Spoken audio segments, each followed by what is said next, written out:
the chat box, please. All right, thank you very much. All right, so therationaltrader.com is a somewhat unique trading education service designed to teach you how to trade in a very controlled, very methodical way. I'd like to thank you for joining me today. We're going to talk about the 3 challenges all traders face, and those challenges are based upon a core understanding of what I call market biology. It's an understanding of human nature and how it interacts with the markets. I'll define that for you in more detail shortly. I'd like to say a quick thank you to TradingPub for hosting us today. It takes a lot of effort to put something like this together, so Raleigh, Cam, Yana, thank you very much. Now, right here at the beginning of these presentations, you often are subjected to a long list of credentials for the speaker. I'm not going to do that right now. There's actually a place a little bit later on in the presentation where it makes more sense. What I will say right now at the outset is I'm a trader. I run a live trading room. I trade with real money live in front of people every day. I have a very clear understanding of what it means to be a trader and what it takes to learn how to trade. The nature of today's presentation is such that you should just hold questions until we get to the live charts, and then we'll get interactive. Our audio tests came out fine. So let's begin with this observation. There is an often cited statistic that 95% of all new traders lose all their money within a year. 95%. Now, I haven't verified it, but my own personal experience bears this out, courtesy of extensive pain and suffering via the markets, as does every conversation I've had on this topic with every broker I know and every professional trader I know. 95% of all new traders lose all their money within a year. So think on this next statement during our discussion today. If you want to succeed where everyone else is failing, you have to do something different than what everyone else is doing. If everyone's failing and you want to succeed, you have to do something different than what they're doing, because what they're doing isn't working. The question is, why is the failure rate so high?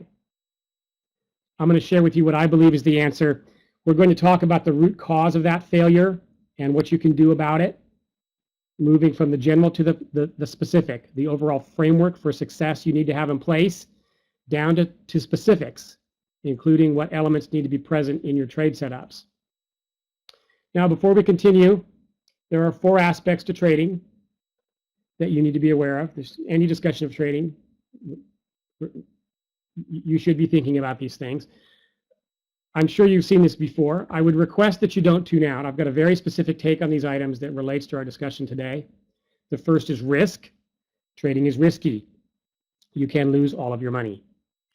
In fact, you are likely to lose all of your money. We just talked about that statistic.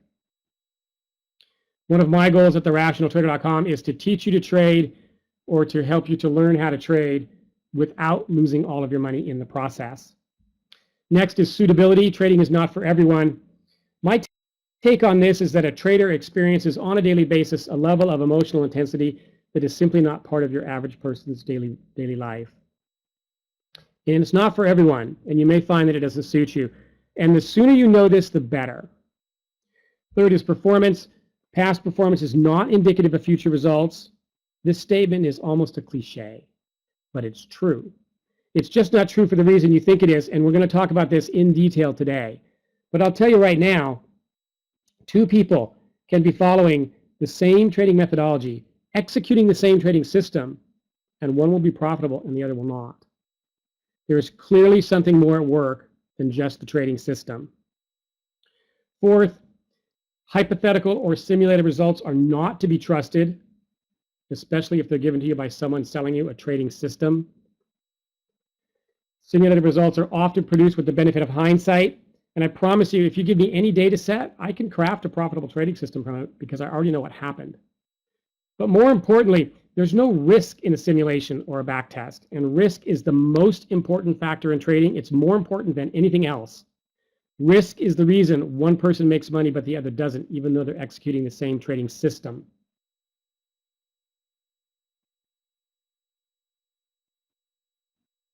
So a simulated result is not very useful since it's missing the most important element. Now I'll take this one step further and tell you, don't even trust actual results. The financial markets are littered with the corpses of traders who had a great track record until the day they didn't, because they didn't understand the risks they were taking and did not have appropriate measures in place to protect themselves.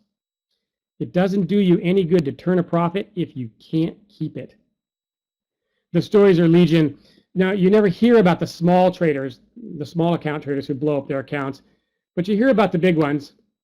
My personal favorite is the emerging market bond trader who made something on the order of $40 or $50 million for his bank over the course of a few years and then lost $600 million in a week because he didn't understand the risks he was taking and he didn't protect himself.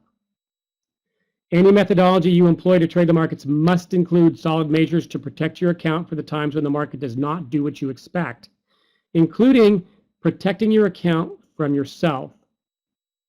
And with that statement, we segue into why nearly everyone loses. One way to approach this question is to look at what everyone else is doing and don't do that.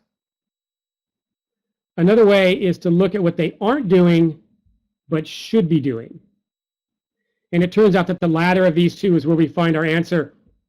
When people start trading, they begin by learning technical analysis of the markets. Bar charts, tick charts, moving averages, oscillators, stochastics, etc., etc., etc. And this is important stuff. There is a basic foundation of technical knowledge that is necessary for you to have in order to understand what the market is doing. But take note that I said what the market is doing, not why the market is doing it. The why is much more important. This is the first challenge, in fact, that you face as a trader, figuring out what technical method you're going to use. And here, actually, is where everyone runs into trouble, because everyone focuses exclusively on learning technical analysis, thinking that this is the primary skill needed to be a successful trader. And it's no surprise they think this. There are hundreds of indicators out there and an endless way to combine them and use them, and everyone is talking about all the different ways to analyze the markets. So to a newcomer, it looks like this is where you need to focus your attention. It's perfectly understandable. But this is where everyone falls down. The beginning of understanding why nearly everyone loses money is this. Technical analysis. Analysis of the markets is an intellectual activity. Trading is not. Technical analysis, it's a logical thought process.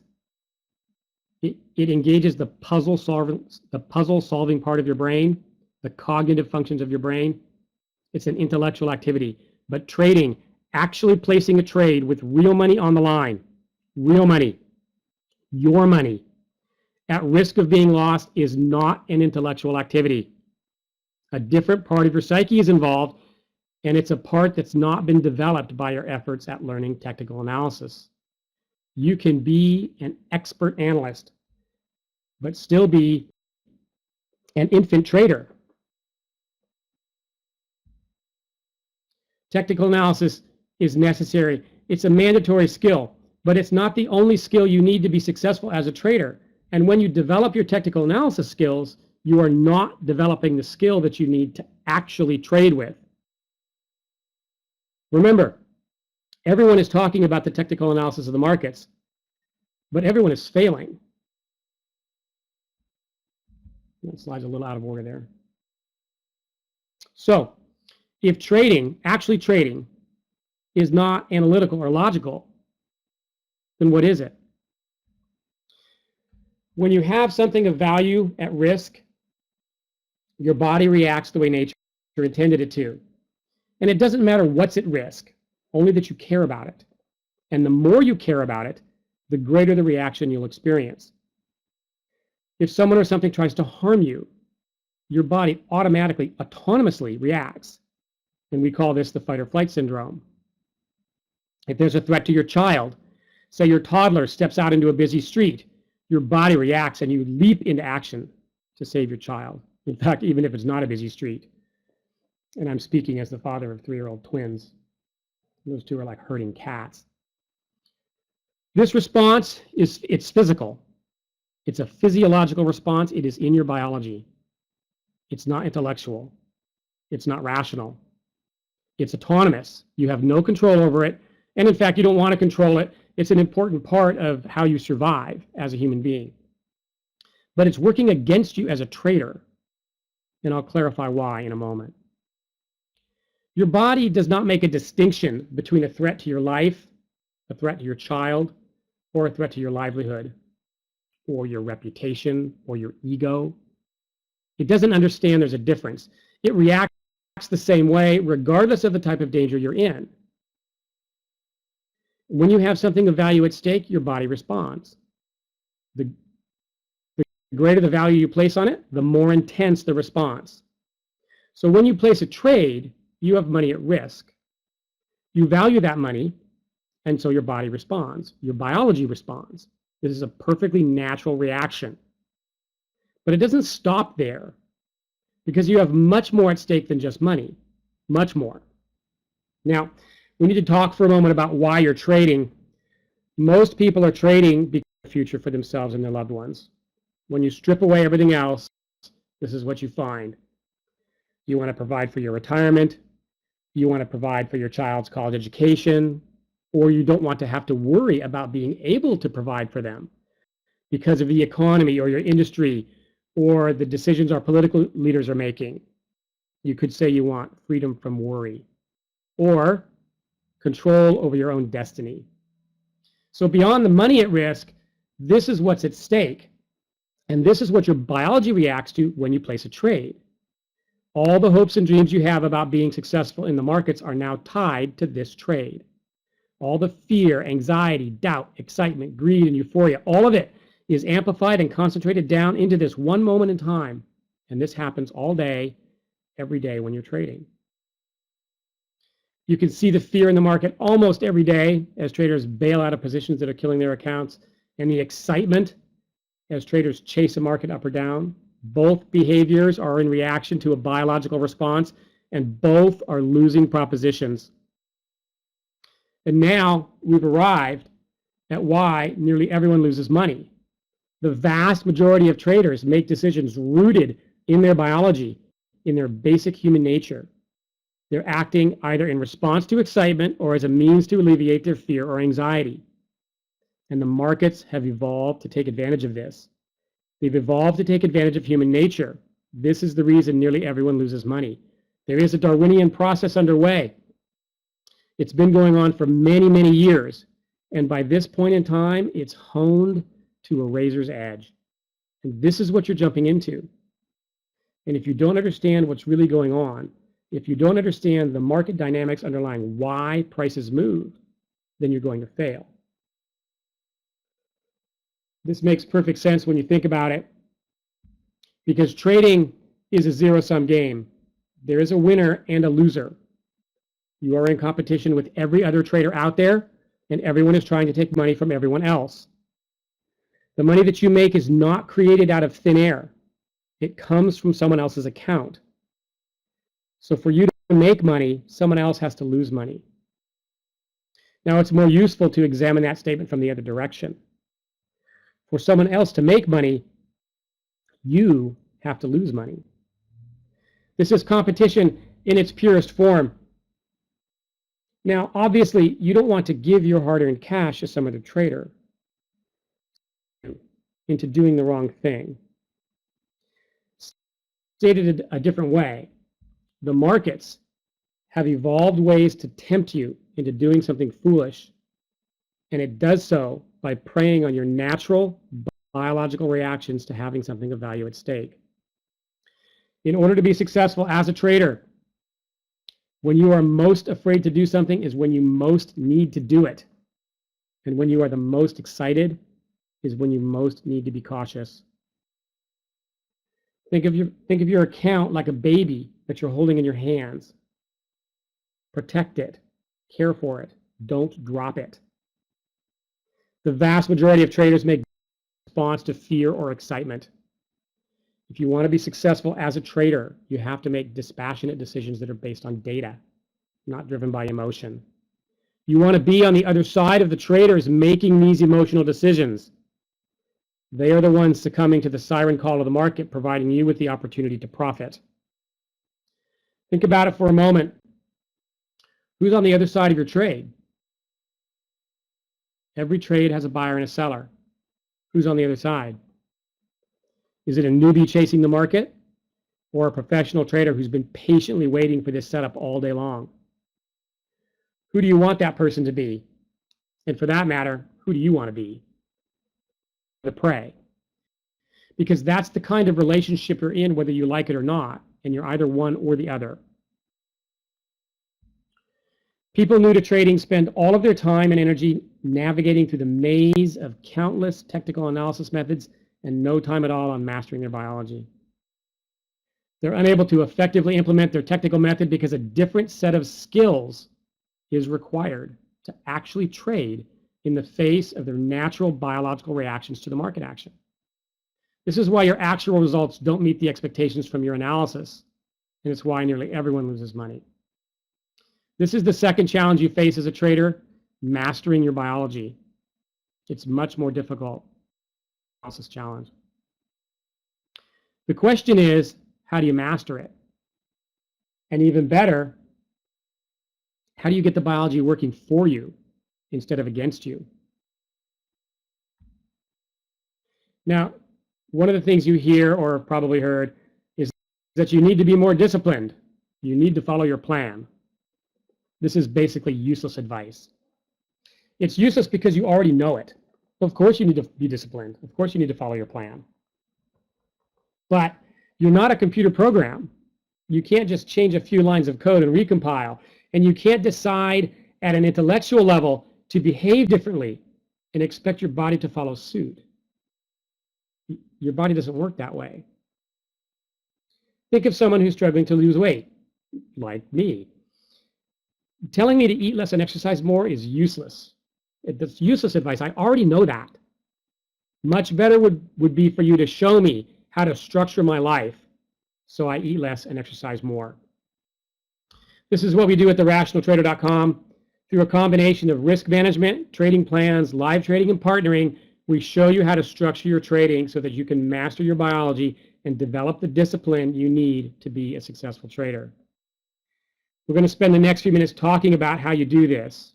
How do you go about mastering your biology? What we're talking about doing is retraining your body. Your body's a biological system. There's only one way to retrain a biological system, and that's repetition. It is the only way. You must repeatedly experience the situation you're trying to learn and execute the required actions under conditions as close to real as possible. Repetition in a safe environment is the only way to retrain a biological system. I'm going to give you two examples from other walks of life and how to trade. The armed forces and the martial arts are two good examples. In the Army, a soldier must be trained to perform under the stress of battle. And the Army prepares them for this through endless repetition, drill after drill after drill. They'll put you through basic training and you'll come out the other side able to field strip a rifle while riding a bicycle blindfolded through a riot. Now, the martial arts are a black belt in a Japanese style of karate called Shito-ryu. I was an instructor for many years at the main dojo in Southern California. And in fact, many of the concepts I've implemented at therationaltrader.com have their roots in the martial arts.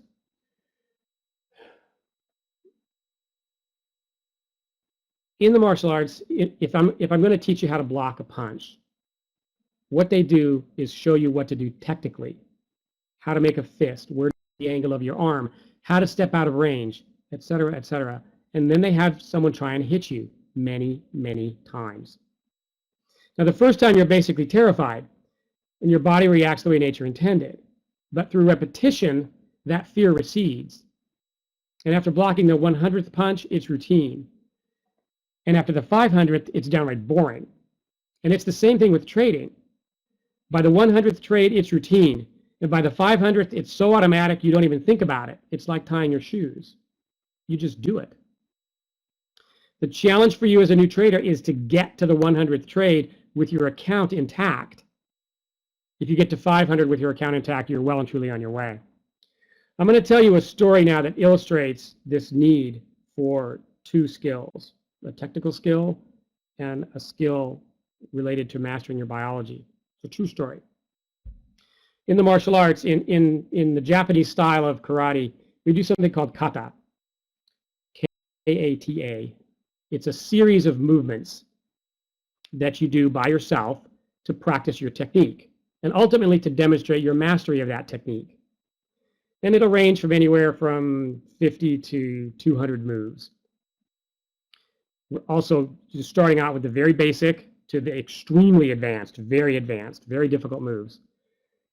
Now, there are people who are absolute masters of kata. You watch them perform, and it's awe-inspiring. They move with such precision and grace, such poise and speed and power. It's like poetry in motion. They're absolute masters of technique. In competition, they score 10s all around. But they can't beat me in a fight. You take that same person and you put on gloves and you get in the ring and you spar, and they lose every time. And sometimes it's not even a contest. They lose so quickly. Now, not everyone, but there's a large category of people that are like this. Excellent technically, but they can't actually fight. This is the epiphany that I had after the requisite years of pain and suffering courtesy of the market. The skill that you need to be successful as a trader is the same skill you need to be successful as a martial artist.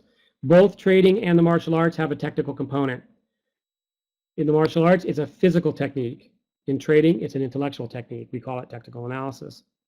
Both require that you master your biology in order to effectively implement that technique. And if you don't do it, you will fail. It doesn't matter how good your technique is if you can't execute it. Now, having understood that, having made that leap, I then understood what I needed to do in order to be successful as a trader, how to set it up, how to structure it so that I could succeed as a trader, and ultimately, how I could teach how to trade. Our goal is to get you to 100 trades with your account intact. So if you take 2 trades per day, that's 10 trades per week. You're talking about roughly 10 weeks. This is your first checkpoint. Get 100 trades under your belt while keeping your account intact. Then stop and evaluate how you're doing. What we're doing is, in a very controlled, very methodical way, we're allowing you to experience enough trades and market action to beat euphoria out of your system. We're retraining the biological system that is your body. You need to experience the fear, anxiety, and doubt that comes when a trade sets up and you need to enter the market. You also need to experience the anger when the market stops you out, and the frustration when the market takes off without you, or worse, this is the one I hate the most, when the market just barely stops you out before turning and moving in the direction of your trade. In other words, there are times when you need to act. You need to act to enter the market, and times when you need to wait.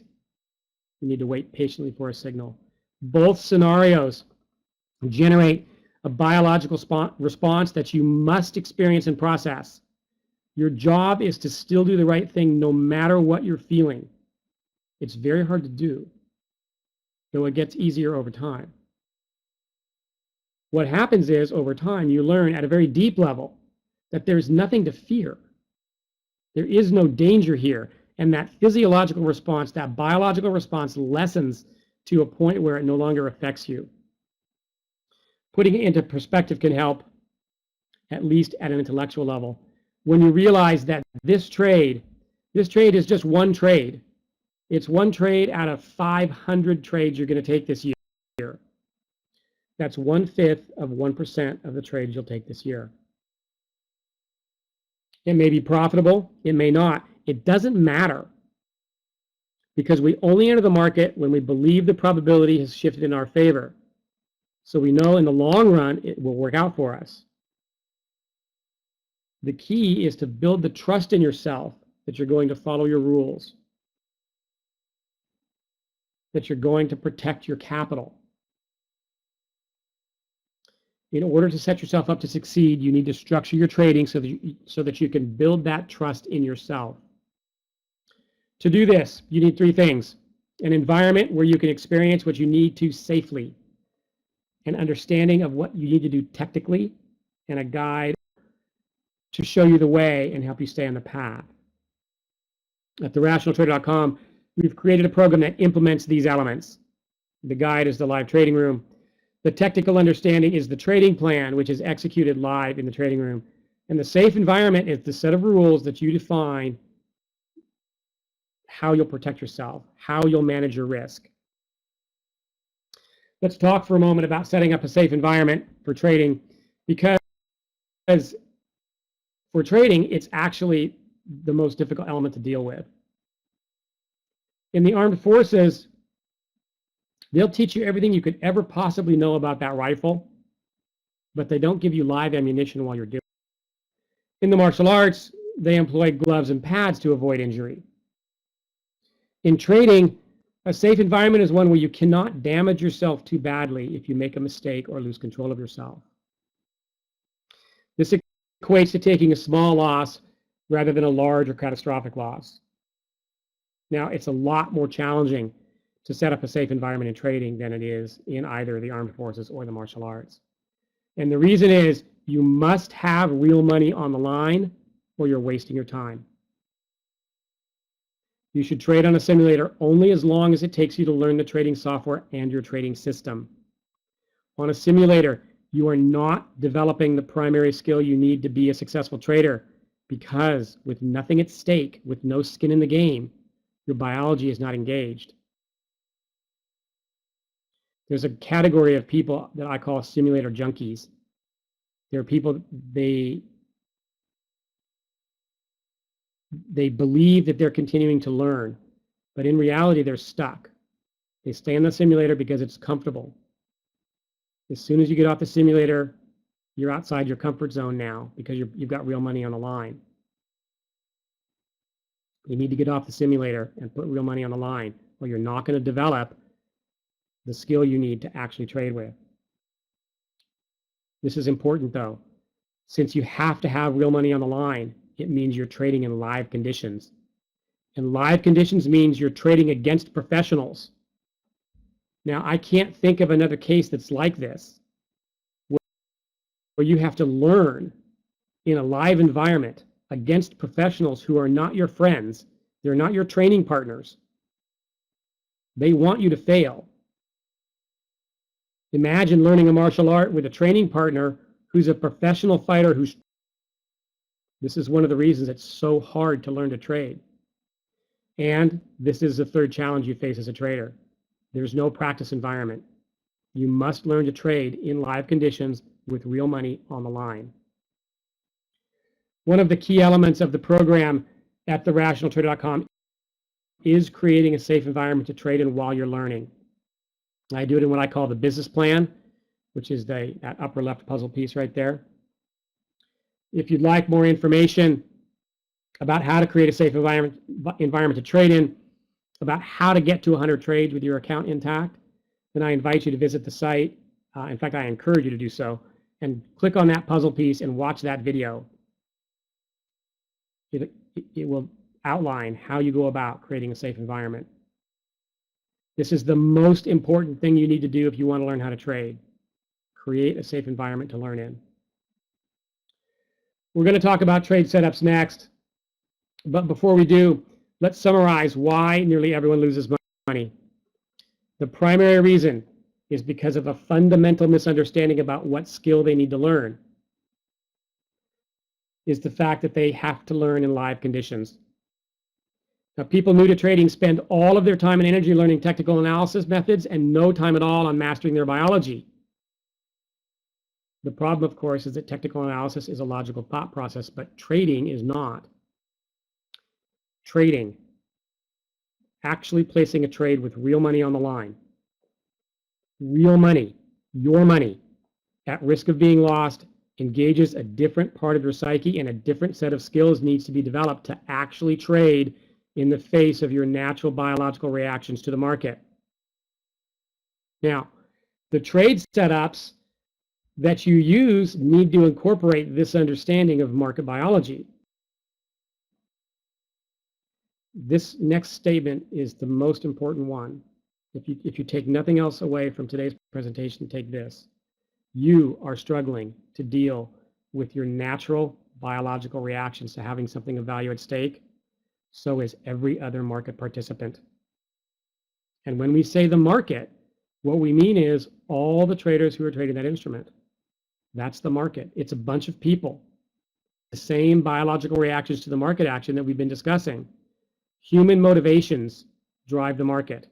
Fear, anxiety, excitement, greed, euphoria. Your goal as an aspiring trader is to work through the biology-based issues within yourself and recognize those same issues being expressed by the other market participants and then use them to your advantage.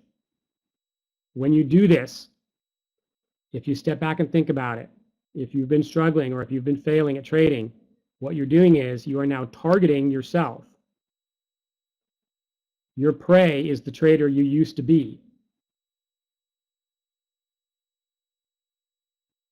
Let's go back to the sumo slide again for a moment. This is actually a pretty accurate representation of the situation that you're in as an aspiring trader with a small account. And you're not the big guy. You're the little guy. If you engage in this fight, you're going to lose.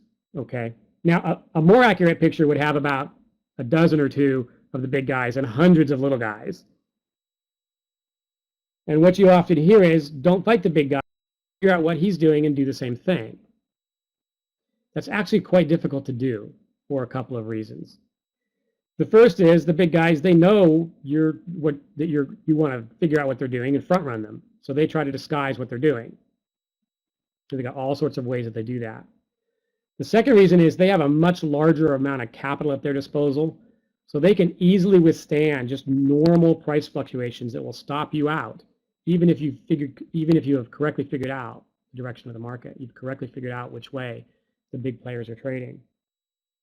So another approach then, rather than fight the big guy or try and figure out what he's doing, another approach is to find one of the little guys and compete against him. Find another little guy and even the playing field. This is one of the truly amazing things about trading. It's one of the things I love about trading. You have some control over who you compete against. Think about it. If you're a professional tennis player, you don't get to pick who you play against out of all the tennis players in the world, most of whom are lousy. You have to play against ranked professionals. But as a trader, that's not the case. To the extent that you can find them, you can choose to trade against the less skilled traders.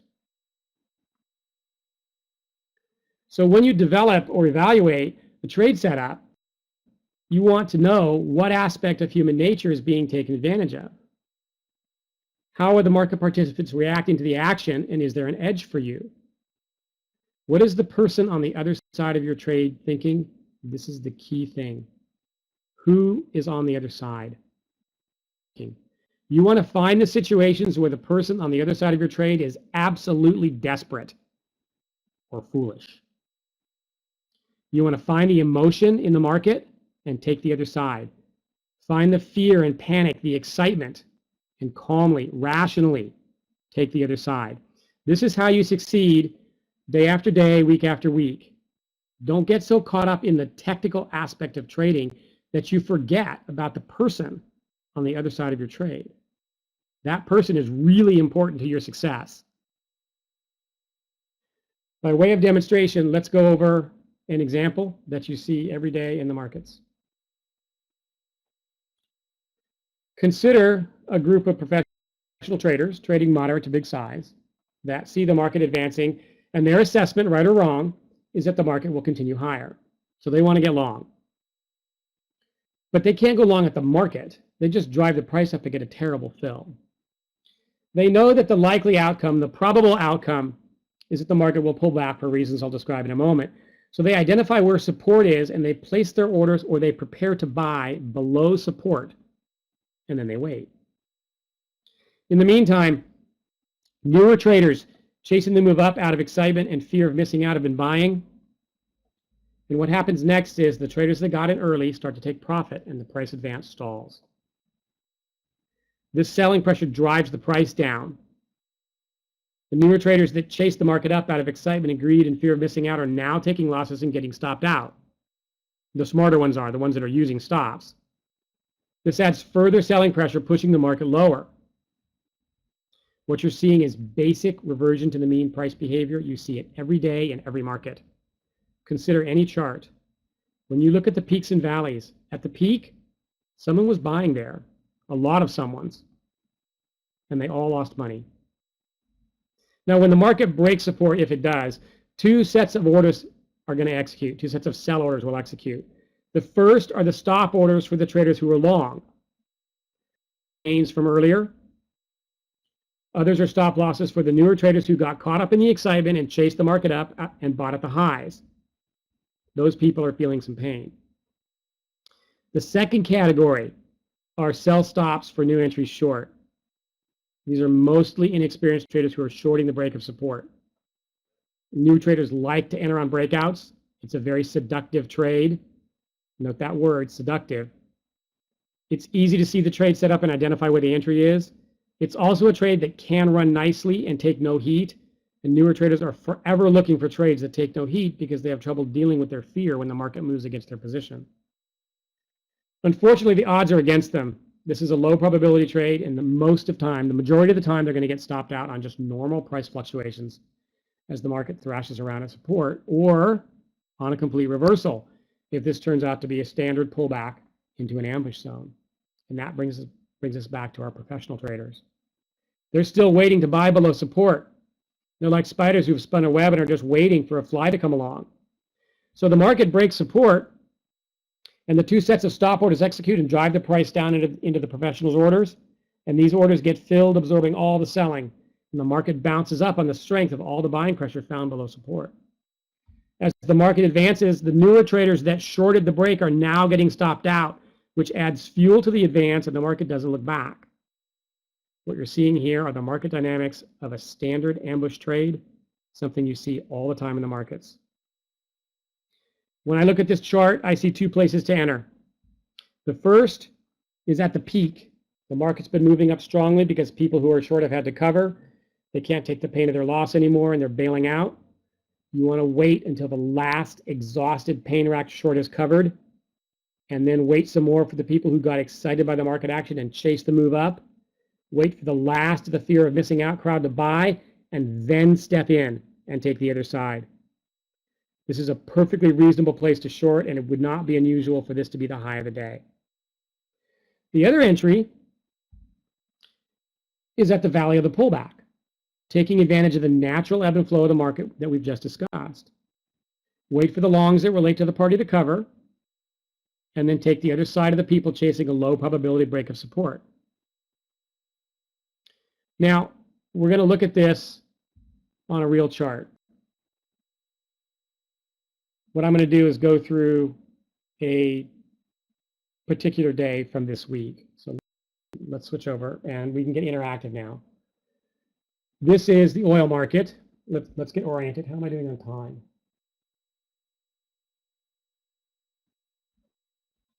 Okay, doing really well. This is the oil market. All right, it is a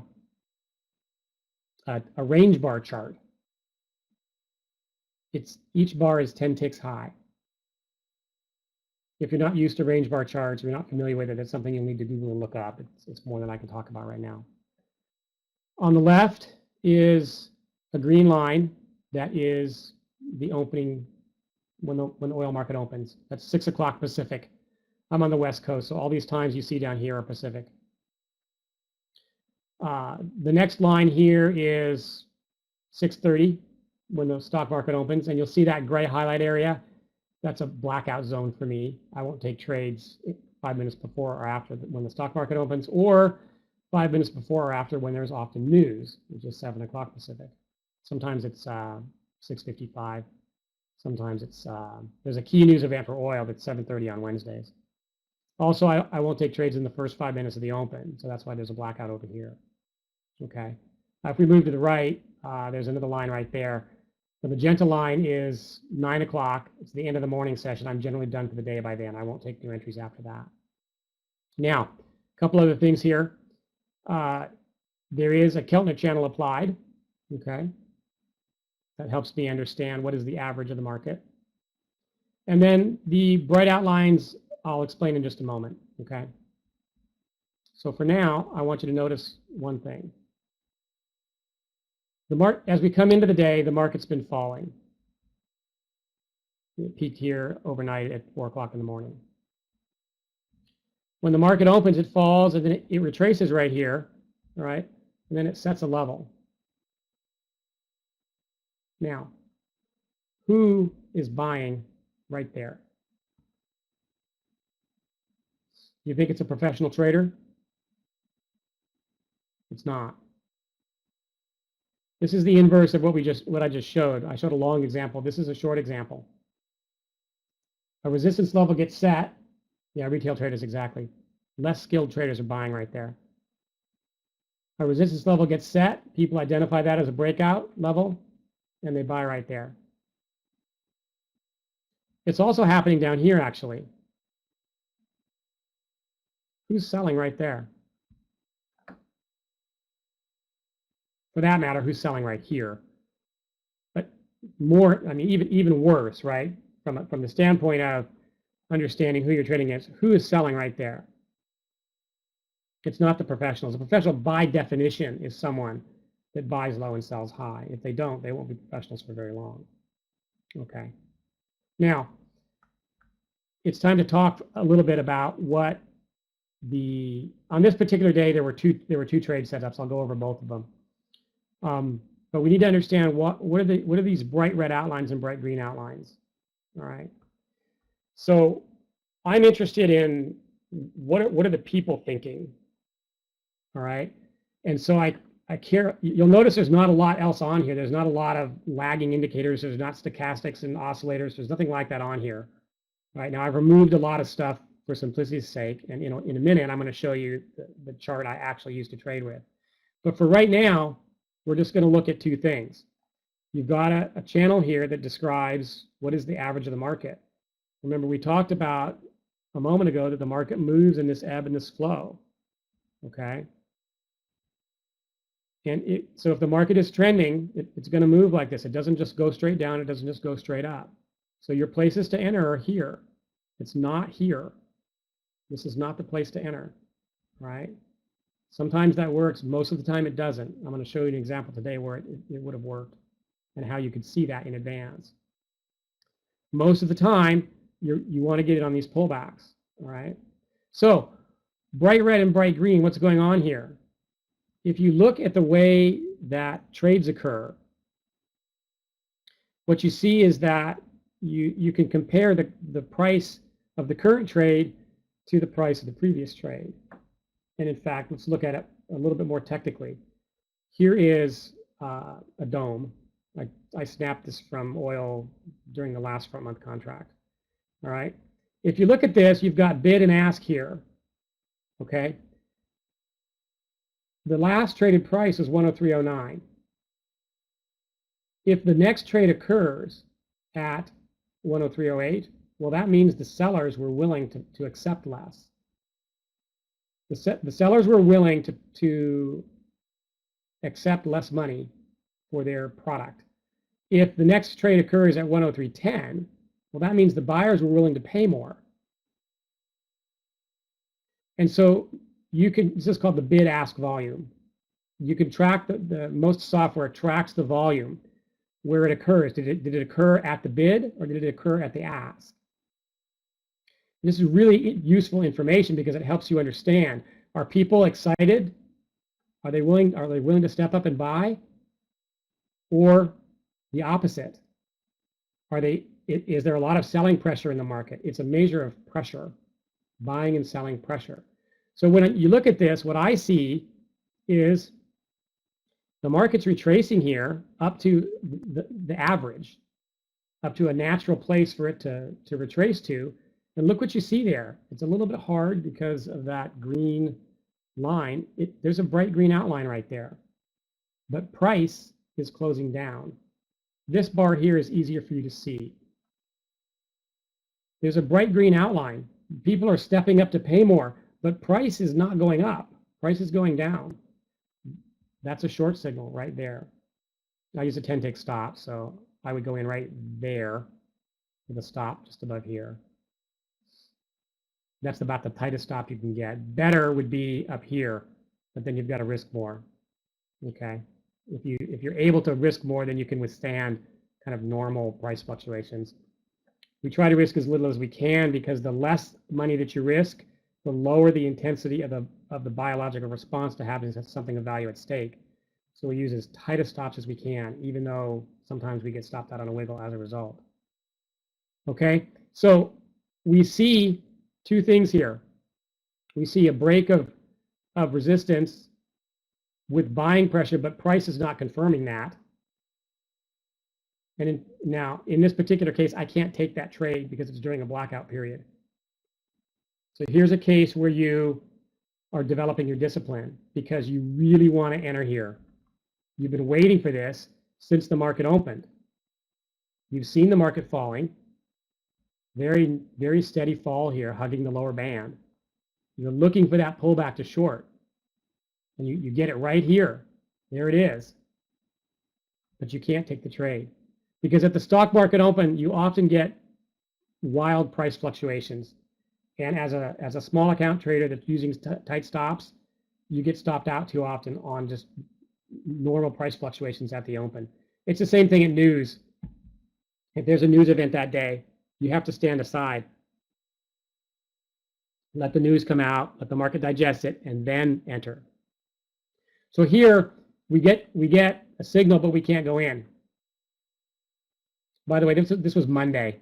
I forgot to mention, sorry. Monday the 6th. Instead, the market gives us another opportunity, and you get in right there. That catches this nice fall. Now, there's another dynamic going on here that I'm doing so well on time I can explain this. This orange line here is the open. It's the opening price. And what you often see in these commodity markets in gold and oil is that when you start off in a direction, the market will pull back to that level, and then it's basically a test. If the test fails, then you want to go in that direction. If you break through, then you're looking to go the other way. Okay? And what's going on there is the people that have the size to move the market, the people that are selling, when it gets up to the open, if they've got more power than the buyers, then they step in and they sell the market. Okay? And so you've got a number of dynamics going on here that really help you understand you want to short this. You've got a break of resistance with buying pressure but price not confirming, and you've got a test of the opening level when the market has only sold off since the open. Okay, now let's look down here. You get a couple things going on down here. At this point here, you've pulled really far away from the band. Look at how far you've gotten from this is the average, right? The average is this line. All right, it's a 30-period moving average. Simple moving average. It's the midline of the Keltner channel. This is the place where the market will just sort of naturally come back to. Look at how far away you are. If you can find an entry when you're this far away from the midline, you have a very good chance of getting back to the midline, because that's the natural ebb and flow of the market. All right. So when this happens, I start to get excited is the wrong word. I start to get interested in a market turn. Most people are thinking, oh, I want to short this. This is not how I look at this. I'm looking for the market to exhaust itself. You've gotten really far away. Even if the market's still going down, you have a very good probability of getting back to the midline, because that's the natural ebb and flow of the market. You'll at least get back to scratch. All right. In this case, what you see what we've been talking about a couple times, right? The market sets a level here, and then it breaks it. Now, who is selling right there? And worse, The next is the one that I'm really interested in. Right there. Who's selling right there? It better not be you. None of my people are selling there. You're looking at this like, all right, if I can find a good entry, I want to get long so I can get I can ride back to the midline, or I'm waiting for a pullback to get short because the market's going down. Or what happens in this case is there's a turn sets up to get long. Okay, so when you nick the low like this and immediately bounce up, that's something you're really interested in. There's actually an entry long right there. It's going to take a little more explanation to understand it. All right. The key thing here, who's selling right there? Who's buying right there? Who's selling there and who's selling there? These are the places where you're interested. Now, you don't always get it right because you're dealing in an environment with a very large random component. The point here is that this is the area that you should be focusing on. You should be paying attention to, not down here, not down here to short. You're looking down here to get long, maybe. You just nicked the low. Up here, you're in a downtrend and you've nicked key resistance with buying pressure and price not confirming. Now, I told you a moment ago that I'd show you how to find an intelligent breakout. If you look at the low here,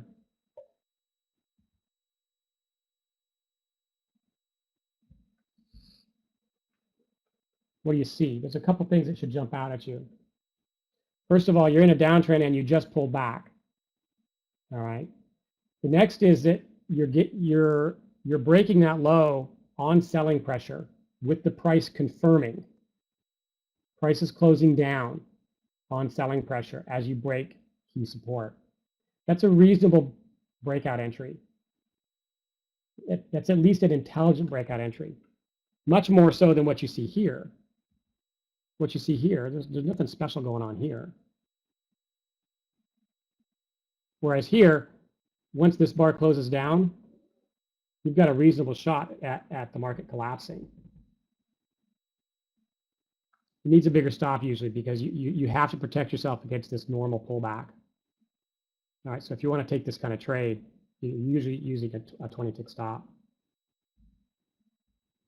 Now, this is I've taken a lot of stuff off so I can sort of describe the one key thing that I wanted to get across today, which is how something as simple as support and resistance and the way that newcomers approach that, the way that people try to protect themselves or deal with the excitement or fear of missing out, and how you can look at that to find less skilled traders to trade against. Now, I actually do this. There's really 4 elements that I use in combination. One of them we've talked about, which is this buying or selling pressure. I call that directional push. Okay. The other is a concept of reversal patterns based upon the candlestick patterns. Okay. So earlier I mentioned that there's a long sets up here. Well, it's because I nicked the low here, and then this is a 3-bar reversal. I've got three pattern types that I recognize that represent reversal. All right. That's a type 3 pattern. So I nick the low and then I get a reversal pattern. So I'm interested. It's the same thing here actually. Up here, I nick this resistance level, and then that's a 3-bar reversal right there. So I'm interested in shorting. And in fact, the market comes back up and it gives you this other excellent signal, right? Bright green closing down. You failed to break the high. It's identical to this bar right here. All right. But if you're not sure, well, that's a type 2 reversal pattern right there. 2 down bars, an up bar that represents a test of that level, followed by a down bar. So there's a very clean entry right there as well. As soon as this bar here, as soon as that bar closes down. Okay. There's 2 entries. One's right there. That's the riskier one. then you get a reversal pattern. That's a much a less risky trade. It's got more confirmation. The trade-off that you're making is if you wait for a reversal pattern, sometimes you've missed it. Okay. Down here, we nicked the low, and in fact, we nicked it on volume. I'll show you that in just a moment. And then I got a reversal pattern. So we've talked about reversal patterns and directional push. There's two other things I'm interested in. This is all based on a range bar chart. And I like range bar charts because they give you a very clean view of price. There's no time component in this chart. There's no activity component in the chart. So the pro is that you get a clean view of price. The con, actually, what's bad about this, or what's missing from this picture, is that it would be useful if you had an activity-based view of the market. And by activity, I mean number of trades, often called a tick chart, or volume, a volume chart. And in fact, so what we do is I'm interested in two things. I'm interested in a very short-term activity-based view. I want to know if I believe the market's turning here, can I look at an activity-based view and discover that yes, there's confirmation. All right, so I use a fast volume-based chart. This is a 100 contract volume chart. I use this to help understand that at least in the very short term, the market's turning. And then I use a longer version of that to get a trend, all based on activity. So these four elements we put together: directional push, reversal patterns, a turn confirmation off an activity-based chart, the volume-based chart, and then the trend off the activity-based chart. We put all those together and it looks like this. This is the chart here that I trade off of every day. All right, so there's a lot more on here now, and I've got a few minutes here to work through this with you. You'll notice we've been talking about this pullback here, right? Well, there's an actual study that identifies that as a key signal to short. All right, again, it happens to be during news or during the stock market open, so we're a little more cautious there. These orange stars represent volume spikes. So if you look at just a basic 1-minute chart of volume, what you'll often discover is that the market will turn on volume spikes. So take a look, let's see, even like right here. This is just today. Not the best example today, but here you can see the market spiking up and you're getting this nice bounce up. Here it's spiking up again. Whoops, here it's spiking up again, right here. Took a little while, but then it rolls over, okay? And so it's very useful to understand when is the volume, increasing more than normal. And you see here you've got a collapse underway. All these orange stars are spikes from the chart we just looked at being plotted on this chart. All right, but what I really like down here at the bottom, at the low, I've got a nick of the low, and right there, that orange star tells there's a volume spike. If there's a lot of volume in the market, but you can't push, and you're breaking the low, and you can't push the price lower, you're looking at a potential turn. So here, we nick the low on volume, and I get a reversal pattern, and that little blue triangle is the volume turn confirmation. Okay, so if you look at these rows of triangles on the bottom, they're the four elements we talked about. The yellow triangles are reversal patterns. The dark blue ones, the next row, are turn confirmations, long, off the volume chart. The third row is directional push confirmation, so bright green closing up. And this fourth row is the trend off that longer term volume chart, okay? And so what we do is we just build these up piece by piece. And we take these 4 elements, and you need at least 3 of 4 to be looking at a turn. Okay, 4 of 4 is even better. And there's a set of rules that govern how you enter once you get that. All right, and in fact, it's all very organized in a spreadsheet that shows each of these 4 elements, and if you have them, what's the entry method. There are a couple of others. The one we're talking about right now is I got a reversal pattern and a volume turn when I nicked the low on volume. That's a trade setup.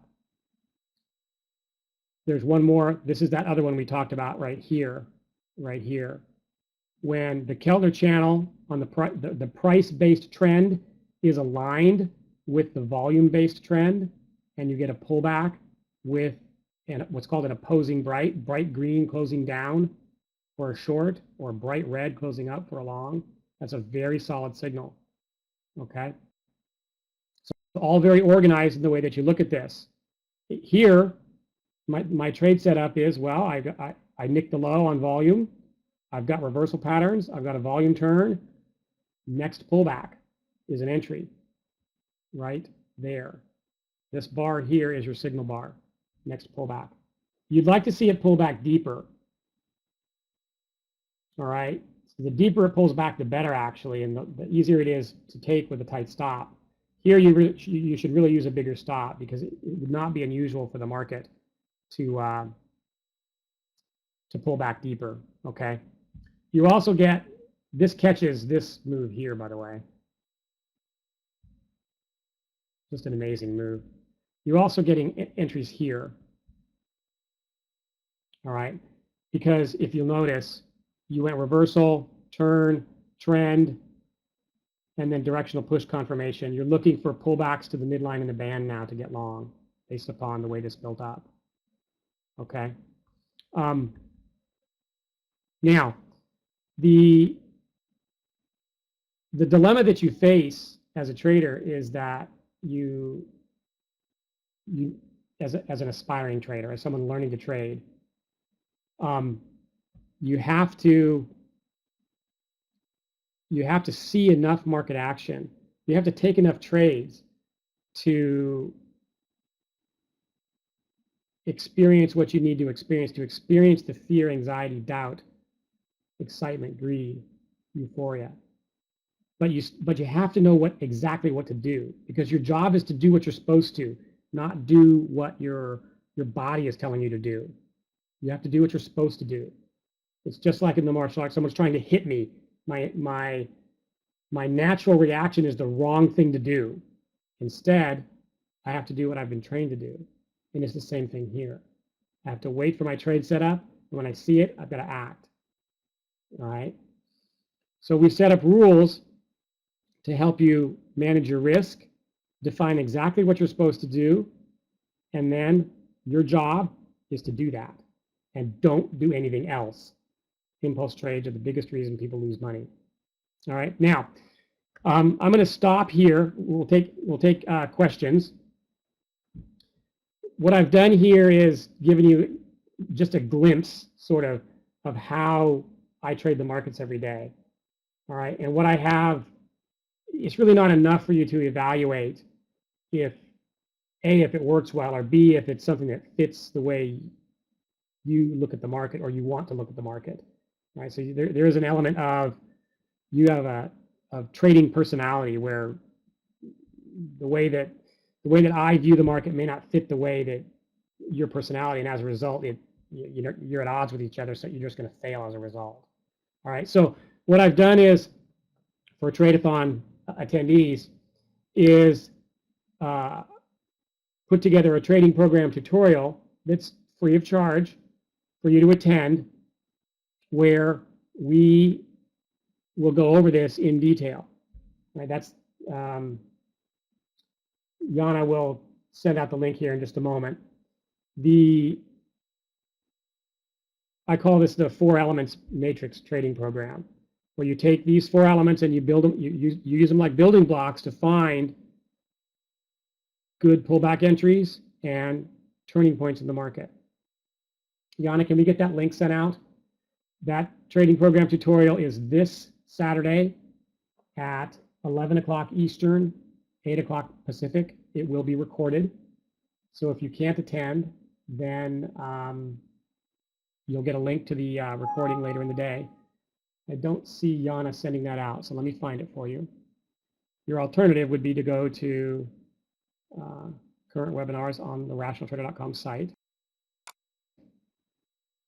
and sign up for